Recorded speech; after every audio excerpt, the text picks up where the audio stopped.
life of a wood elf is one of tireless service to the great forest of Athel-Loren, protecting it from those who would do it harm.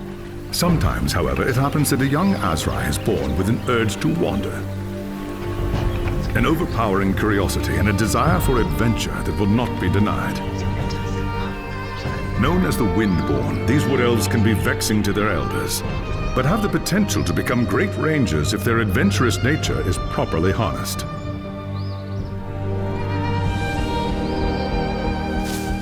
And so young Windborn are given leave to wander the wide world for a short period of time, no more than 100 years, to see all they can of the wider world before returning to the Athel-Loren and taking up their duties. You had been wandering the old world for little more than a year when you heard the news of Asavar Kul's invasion.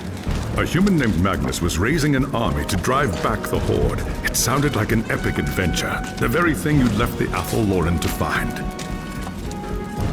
And so you crossed the depths of the Great Breakfall to find the Imperial army. That night, you slipped into the army camp and made your way to Magnus's tent, where you offered your services as a scout. Impressed by your skill, Magnus accepted and made you a part of his growing retinue.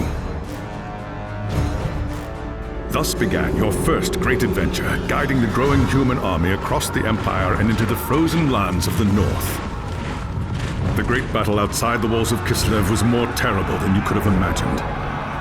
You kept close to Magnus during the fight and joined him in the heroic charge that slew the Chaos Lord and turned the tide of the battle.